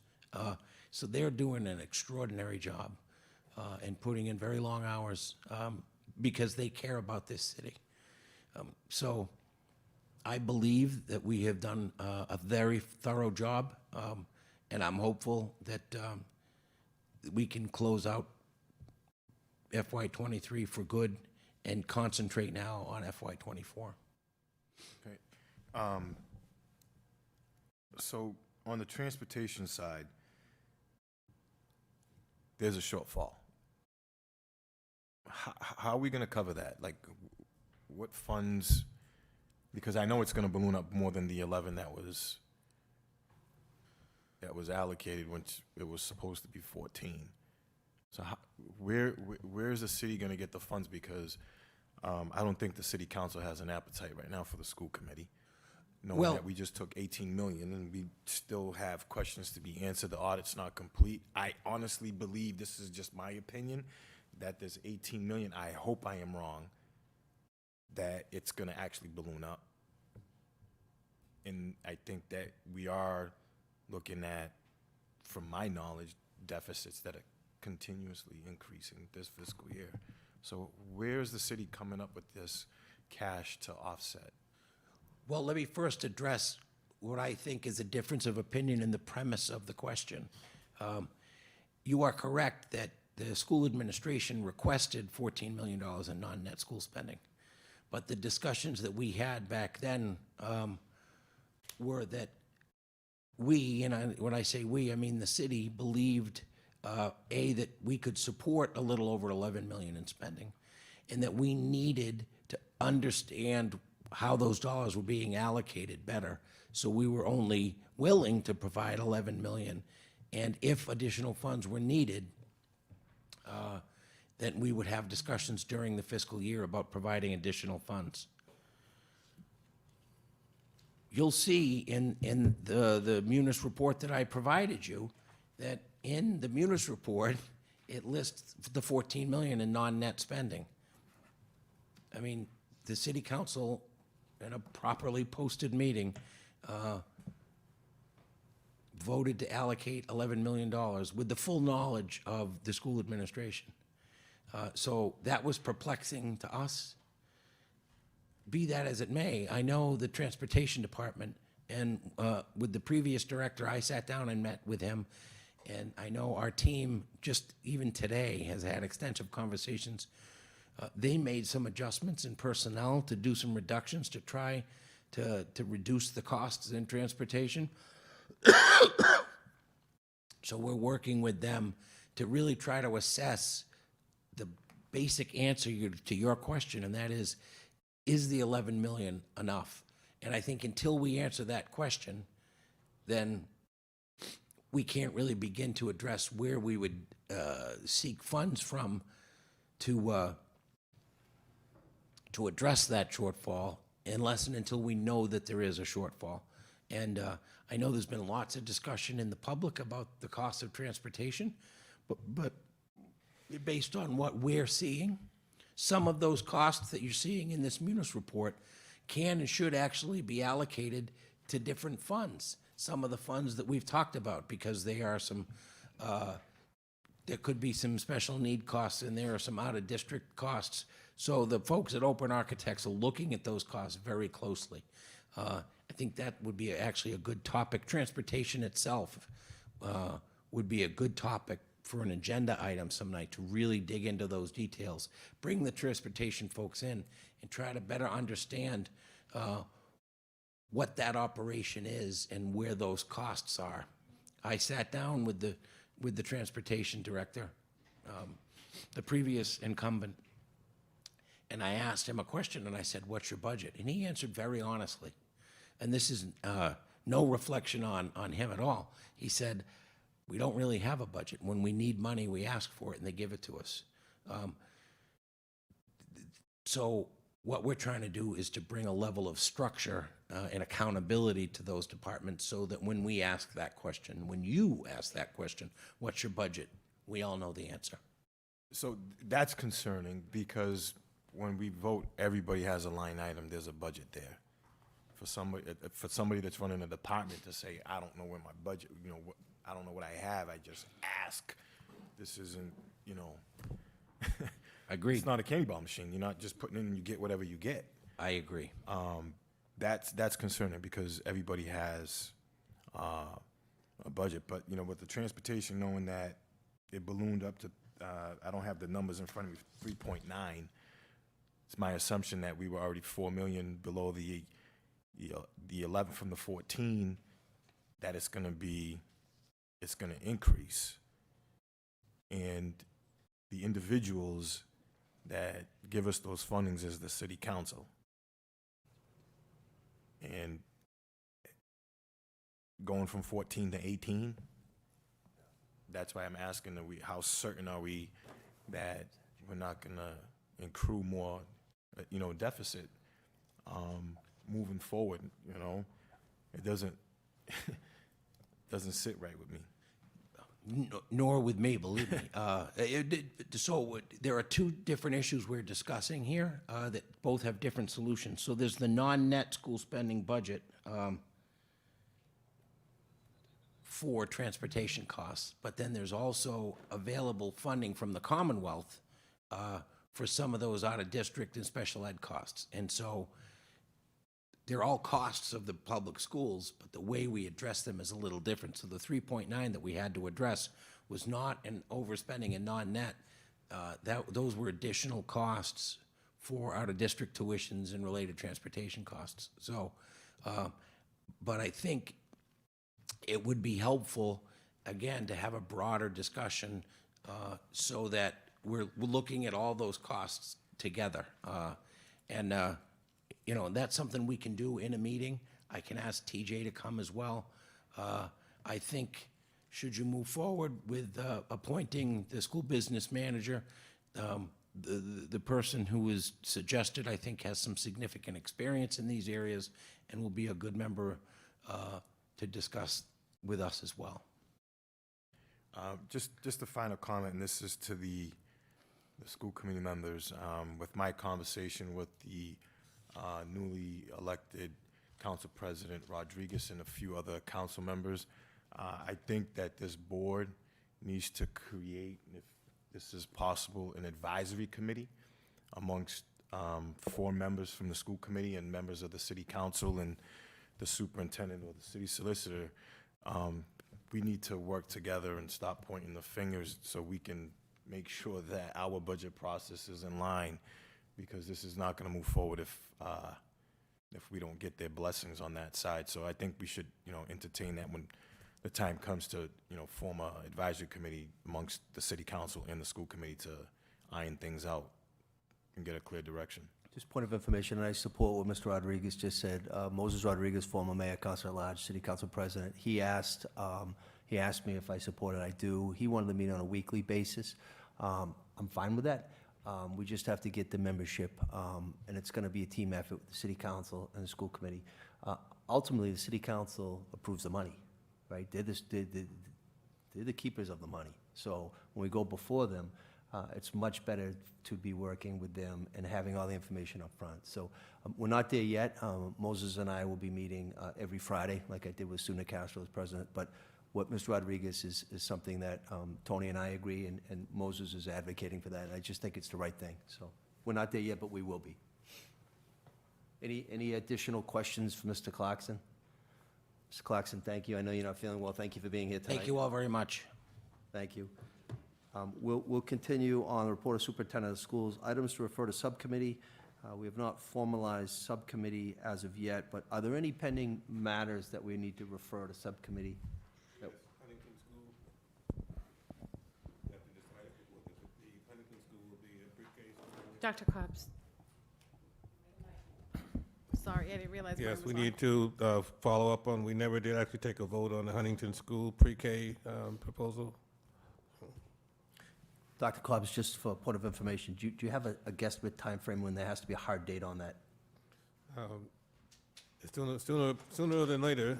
We are actually doing work on the school, regardless of what we configure the school as, either, lower grades or the higher grades. We still have to do the rehab, the carpets, the ceiling tiles, the wall paints, the light fixtures, so. And that's internal? That's going on now. That's being done internally? Yeah, it's going on right now. So the big difference, we discussed possibly changing, the toilet fixtures, the bathroom fixtures to accommodate younger students. So that's really probably the biggest difference in change. Otherwise, it goes on anyway. So if there's no objections, I mean, we will be meeting next Tuesday. The hope is to have subcommittee established at that time. We can prioritize this. Dr. Cobbs and I have been talking about this. When I asked internally, we're using city/school employees to this. It's not being outsourced, so we are trying to do cost containment on that. But regardless of whatever this committee decides on, we need to do these repairs. So if we don't vote on it tonight, which we can't, the process is still moving forward. Right. And did you have a follow-up, Ms. Azak? Yes, Dr. Cobbs, we were, and I apologize if you already provided them and I wasn't present. We were just waiting on a number, a ballpark idea of what it was going to cost. Because again, this is a very old school. So once you start, working on plumbing and things like that, I know previously there was a really high number, but that was the soup to nuts. Right. If you had a ballpark idea, just so we know what we're looking at. I do have some numbers, and that's really just to purchase materials, again, like the ceiling tiles, the floor tiles, the light fixtures, the devices, the light wall switches, and et cetera. I still do not have a number for installing. We need to probably install at least 2 bathrooms on the second floor or the third floor, depending on how you look at it. So I do not have that number yet. The engineer is still working on it. So. Okay.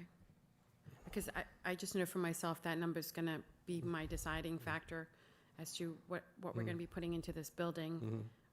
Again, I've sat on this committee and there was other ideas for that building and they just never. Yeah, they know there's a lot more bathrooms, which we're not going to do. Yeah, with the and way we're and working they on it. never grew that program. Right. So we just want to make sure that this is. And that's why I need to go to subcommittee to have further discussions about it. Yeah. Mr. Rodriguez, please. So you're requesting a facility subcommittee next week or the week after? I'm not sure we can do subcommittees yet. Could you just remind me who was on that? Because the Attorney Mello just advocated, we did not, we still have a timeframe where those are still in existence, because let's just say they were voted on January 16th of 2023. They still exist. I just don't remember who was on that. So it was Kathy, myself, Jared, and Mrs. Azak. So we would have 3 less the vacant one with Mr. Homer. Yes. So we could legally, Peter, correct me if I'm wrong, they could still act, correct? Because it's still a valid committee, is that accurate? Yeah, and keep in mind that this committee has a lot of discretion and control over the composition and functions of a subcommittee. But what the policy says is that the subcommittees are formed for a year. So my thought was it's kind of a hyper-technical point, granted, but insofar as, say that the committee was technically composed or appointed formally on January 15th, we're still within the year from that date. It was my only point. So, but I don't think that, to the extent that there was a thought that, well, we haven't formally appointed the new subcommittee, so we can't refer any items to the subcommittees.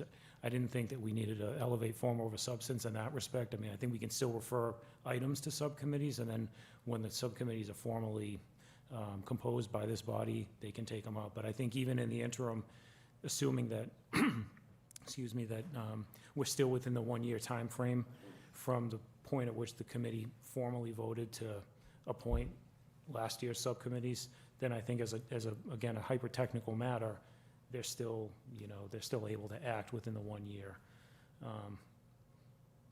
time frame. Mr. Rodriguez, followed by Mrs. I mean, we Abrams. do have the ability to suspend rules and conduct business because we have to conduct business. But from my understanding and my conversations with MASC, where no committees are formed, our subcommittees become a committee of the whole, and it's chaired by the senior member of the committee, or per se the dean.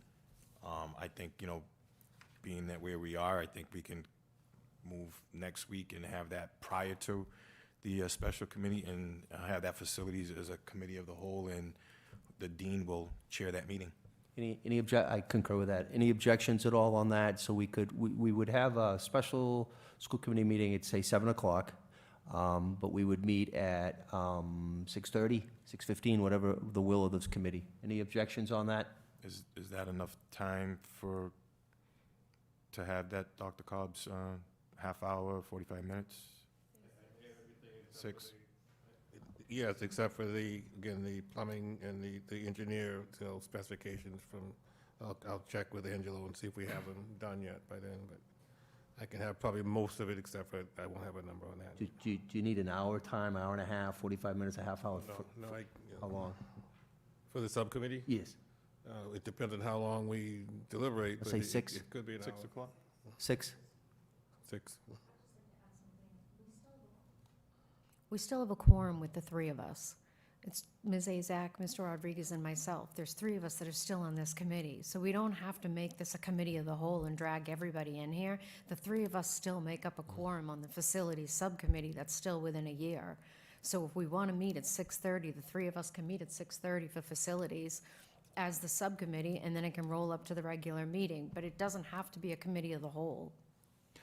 Yeah, so I guess Mayor just asked my thoughts, and I wouldn't belabor this unduly. I mean, the bottom line is that no subcommittee can usurp this committee's authority with respect to any issue. I mean, I know that for good reason that this committee has had the custom or the practice of assigning different questions or the vetting of different issues to subcommittees. I think that makes sense operationally, but no subcommittee can act for this committee, and any determine a recommendation that a subcommittee makes ultimately is still, subject to this committee's, the full committee's discretion or decision. So I don't, I wouldn't get too bogged down in minutia over, what the status of the subcommittees is or what action we can take with respect to different issues.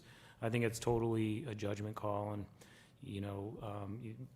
guided by whatever you think is the most efficient course. I think that we're probably within the 1-year time frame from the appointment of all these subcommittees, so I think it's fine for the 3 remaining members to meet. Ultimately, no decision is going to be, or any decision or recommendation of any subcommittee is going to be subject to this full committee's determination, so. Ms. Azak, please. Thank you, Attorney Mello. Thank Ms. you. Azak, please. So some of the subcommittees that we have, all the subcommittees are important, but for example, like bid review, we turn that into a committee of a whole. This is pretty, this is going to be a significant project where Dr. Cobbs is going to be presenting. He might as well just present to the whole committee. I'm sure, rather than go through all the questions all over again, and you have a time frame because you're trying to get this going for at least summertime to have enrollment come September, correct? So we just don't want to drag our feet on this. And I would recommend just keeping it as the committee of a whole, because we had talked about turning some of these into a committee of a whole because of the importance of some of the items that we do discuss. But that's just my statement. Any questions? Because as the chair, I think it just makes sense to say we'll call 6:15 work or 6. What, I don't know how much time you need. 6? Did we say 6? 6. So why don't we just say we're going to have a subcommittee meeting of the whole at 6 o'clock next Tuesday here. Dr. Cobbs will present to all of us. If you can't be here because of family or work commitments, that's okay, because ultimately it's either going to come back favorable or unfavorable from the subcommittee back to the whole body, and that agenda item would be on the 7 o'clock special meeting. So that's what we'll do. Would that be Mr. Sullivan presiding over that? Sure. Because the chair, Yeah. Mr. Holm is no longer on. Yep, that's fine. So that's what we'll do, Mrs. Campbell, if you don't mind. 6 o'clock and then 7 o'clock, both will be, one will be a subcommittee of the whole, one will be a special. Thank you. Any other, Mr. Sullivan, please? Yes, it just concerns me because I haven't seen any figures on any of this. So I don't know, what is this going to cost? We haven't got a response from the CFO or anything, so that makes me feel uncomfortable, especially Again, under a the will of the committee is, deficit. it could be an initial subcommittee hearing where you continue it to the next one for further information. This would just be the first meeting of the subcommittee relative to what Dr. Cobbs is requesting. He's already told us here publicly he's not going to have all the hard numbers, but at least the process can begin because time is of the essence to some extent. But I'm just saying that if a member can't be here, that's okay, because eventually it will come back, either favorable or unfavorable. It will be discussed among the entire body as the whole body. But I could ask Mr. Clarkson as the CFO. I mean, he works with Dr. Cobbs every day. I could ask Troy to attend as well, and work with Jim on this. Okay, because Okay. as long as, you know, the figures are presented to the CFO, I think that's really important. So we'll do that 6 o'clock next Tuesday night. Thank you. Thank you. Mayor, Mrs. Campbell just, she indicated that the subcommittees were not approved until May of 2023. So we do have a few months, and I believe it's tab number 3. So, so at least it gives some time to figure things out. Yeah, we're still fine, but let's just from a sense of moving us forward, let's just do 6 o'clock next Tuesday, special subcommittee of facilities. It'll be the committee of the whole, okay? Any other matters relative to items to refer to subcommittee at this time? Dr. Cobbs, any other matters that you're aware No, of? thank you. Okay, we will then move on to the next agenda item, which I believe is 9, and that's the consent agenda. And just for the new members, on the consent agenda, it's the will of the committee. We can take them collectively. We can take them individually, one at a time. Sometimes we take some of them in a group and some of them out of, individually. So the way that the chair does it, I say consent agenda, we have A, B, C, and D. What is the will of the committee relative to these matters before us tonight? Ms. Azak? If we can just get some clarification on item D, 9B, it seems that the other appointments had salaries listed next to them, and for some reason, that page did not have any of the salaries. So I'm not sure if it was just an oversight, but if we can just make sure that the salaries are always listed.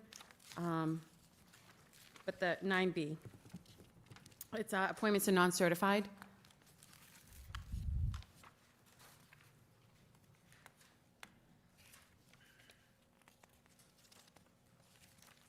Is that relative to the paraprofessionals listed here, 3 individuals? Yes, yes. So I'm not sure if that's an HR.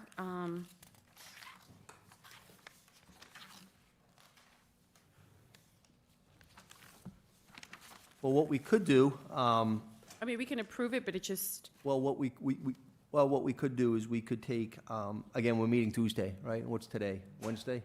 Seems like Saturday already. We could just take that. That's not going to be detrimental, Dr. Cobbs? So why don't we do that? Because we want to, belts and suspenders, we want to have the dollar amounts associated with that. So that was a good pickup. Okay. I hadn't seen that. So, I can just add, Mayor, that generally for, these are all paraprofessionals, even though some of them have special education, their salaries are generally around between $40,000 and $50,000 annually. okay. I mean, I'm okay approving it. okay. I just, moving forward, if we can Yep. just make sure we have the dollar amounts. And that would be When from they HR, submit this Dr. to, Moran? yeah, so Yep. whether Okay. it's HR or which department it is. So it's the will of the committee, and thank you for picking that up, Ms. Azak, the will of the committee to take anything out of order, or do we want to take these collectively at this time, A, B, C, and D? Motion to accept items A, B, C, and D as written. Form of a motion is, motion was made by Mr. Sullivan, it was properly seconded by Mrs. Sullivan. Before we take the vote, I just have to read it into the record, if I could. A is the approval of the minutes, regular school committee meeting dated December 5th, 2023. B, approval of the minutes, special school committee meeting dated November 28th, 2023. C is a request for authorization to submit proposal and expenditures of funds, FY '24 FC 205-217, strategic transformation area grant in the amount of $6,000 even. And then D finally is the acceptance of human resources notifications, which is the following: appointments, certified personnel, appointments, non-certified personnel, actions, leaves of absences, resignations, and retirements. There's a motion on the floor to take them as submitted. It's properly seconded. All in favor, kindly raise your hand. All opposed, raise your hand. It carries, and we will make sure that Human Resources, Dr. Moran and her team, puts all the hard dollars in going forward in all of it. Next matter before us would be number 10, unfinished business. Since it's the first meeting, I'm not sure we have any unfinished business. Any unfinished business at this time? We will go on to, and I don't think we're going to have much of this either, but new business, which is agenda item 11. Is there any new business before us at this time? Mayor? Yes. There actually is. Oh, okay. So I reached out to the Elections Commission and spoke with Ms. Scrivani, and it happens every 4 years, so we were never notified, but there is an election March 5th, and we do have school in progress on March 5th. I know we've talked about this over the years, and we have made some movement around with certain dates because of safety and having our students. And the other thing is a lot of the elections are happening in the cafeterias. So our students need to have access to the cafeterias. And a lot of times, our elderly, when they do move the elections to different parts of the school, it's hard on our elderly to get, I just know I vote at Brookfield. It's a long walk for some of our elderly to go from the parking lot to the gym. And also parking is an issue, but safety. We have the vestibules, I call them the vestibule, the little holding area, but having everyone just walking around our schools on an election day, that just to me is not safe for our students. It's presidential, so March 5th is the presidential primary, so I'm not sure if it's, it's January. Do we have time to maybe do a professional, Is that correct? March 5th is the oh, presidential she said it was March 5th. of this year? This year, yes. Primaries in 2 months? Yeah, well, it's the presidential, they do it in March and then they do it again in September. Yeah, okay. And then November. Okay. So I spoke with Cindy this Yeah, morning, Cindy Hogan-Scrivani, because okay. I was actually calling about September 3rd. I was calling to see when the election was in September. And I know last year we had voted to go back after Labor Day, just made it easier on the families, let them plan their vacations rather than come back one day and then have the whole weekend off. So I was actually calling regarding September 3rd, and that's when we stumbled upon March 5th. And I just don't know, do we have enough time to maybe do a professional development? It's just a safety issue having, and then again, what do our students do if they don't have access to the cafeterias? Parking is going to be an issue, especially with pickup and drop off of our students. So why don't I do this? I will ask the Elections Commissioner to come before the body next Tuesday. I wasn't even thinking March 5th is presidential we primary. stumbled upon it accidentally Yeah, this afternoon. It is, huh? Wow. It is. Comes up quick, I guess. So, and then we have so then the September 3rd, I know Mrs. Campbell and the rest of the committee, we're going to be working on our calendar. And I know our teachers usually go back on the 3rd, that's not a huge issue because our teachers would be going back right after Labor Day. It's usually the Tuesday right after. And then our students normally would go after, I think, the Wednesday and then the Thursday. So I was calling just to plan ahead to coordinate with Mrs. Campbell to make sure we caught it, early on before we approve any calendars in the coming months. And that's where we stumbled upon the March 5th. So again, it's going to be parking issues. Our students need to have access to the cafeterias. And it's safety. Safety is key. We can't have, people just walking around our schools. I will ask Ms. Scrivani to appear before us, because I can't remember 4 years ago what was happening on that day. I don't remember I think, when Biden got elected. I want to say it was during COVID. Was it was remote learning then, right? Was Yeah. that- Yeah. Wasn't- It It wasn't? wasn't COVID? That's right. Oh, March 13th, okay. Right. I mean, we might have had we might have been in session. It's just, I know with Superintendent Thomas at the time, we as a committee had discussed safety. I'll ask Cynthia to appear next week, if she can, a designee, give us all the information. It's very difficult for any municipality to change voting locations. Only Secretary of State can authorize that. It's probably late in the game to do that, but safety's paramount. We've always talked about that. We've always advocated for that. So let me do this. Let me invite her. I'll talk to her tomorrow morning at 8:30 and ask her to come next Tuesday and just give us her thoughts. Okay. Thank you, because No, absolutely. And that's why I wanted to just bring it to the committee's attention, and then Dr. Cobb's, if there was a way that we had time to maybe do professional development of some sorts. It's hard to, March is a tough month. You just never know with the weather.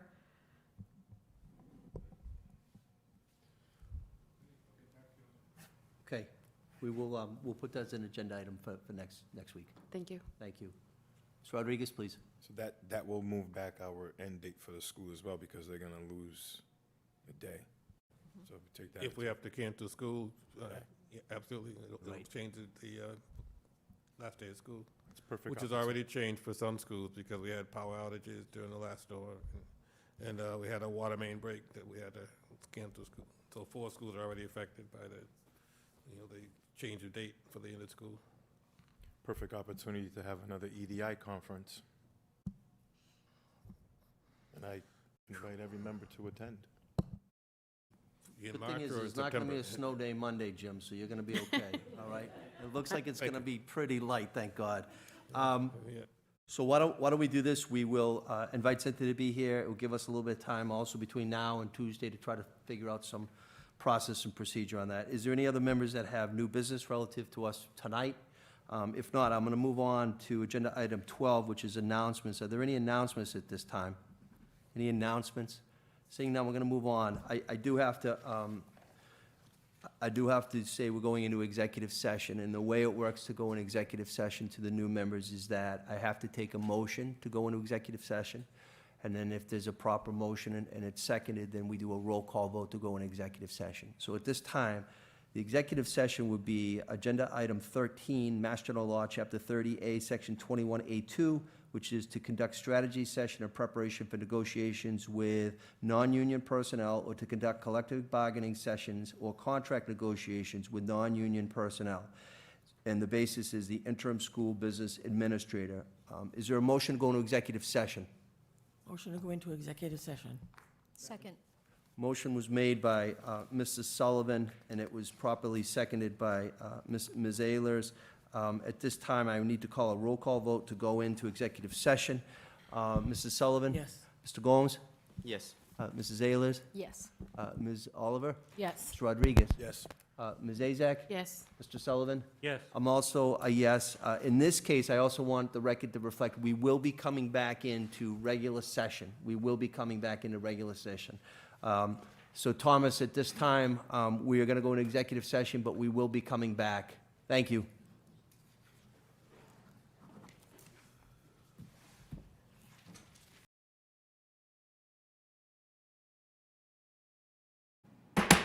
We are back out of executive session. We are now back into formal session. What is the will of the committee relative to the matter that was discussed? Motion to approve the new contract for the interim business administrator with the amendments discussed during executive session. Second. Motion was made by Mrs. Ayers. It was properly seconded by Mr. Sullivan. I'll just do a roll call if I could. Mrs. Sullivan? Yes. Mr. Gomes? Yes. Mrs. Ayers? Yes. Mr. Oliver? Yes. Mr. Rodriguez? Yes. Ms. Azak? Yes. Mr. Sullivan? Yes. I'm a yes, that hereby is confirmed. Legal counsel will get it in executable form. We will now go on to agenda item. A lot of people say this is the best agenda item when I run a meeting. To adjourn. Is there a motion to adjourn at this time? Motion to adjourn. Second. On the motion. On the motion, Oops, please. sorry. Nope, Mr. Rodriguez. I know we're gonna have a emergency meeting next Tuesday. On that motion, I would request that through Dr. Cobb's or through the chair, or any of the members to invite Representative from Mask to give us guidance and some insight on our procedures moving forward. I apologize. I Ms. should have Azak. put this under new business, but every 2 years, we have to do the ethics training. And that needs to be done in January, and we need to provide the certificate to Mrs. Campbell. Correct. It is in our policy, and it is in the ordinance. So just a reminder, there is the link with the Attorney General's office. But we do need to do that and get that over to Mrs. Campbell before the end of January. I think we only have 30 days to do that from the time we were sworn in. That's right. And so we'll also mention that on the new business again.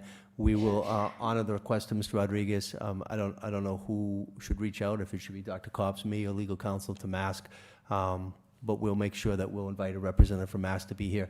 Again, just a piece of information. So we'll be at 6 o'clock in here for facilities, and then 7 o'clock for the special, and we'll be here as well. Okay? Have a good night. We already adjourned? Can I ask a It question? was on the motion. We didn't vote yet. Yes, Dr. Cobb's. What time do you want the Mass representative to be here? For the 7 o'clock, 7 o'clock. 7 o'clock? 7 o'clock. And also Cynthia Scrivani, I'll invite her, Troy Clarkson, and then we'll be meeting, as you said earlier, Dr. Cobbs will be meeting the new principal of Brockton High. that evening, and also the interim person that we just voted on a contract. Okay, so again, that will be 7 o'clock next Tuesday night. Motion was made, it was properly seconded. All in favor to adjourn? All opposed? Have a good evening, drive careful. Thank you.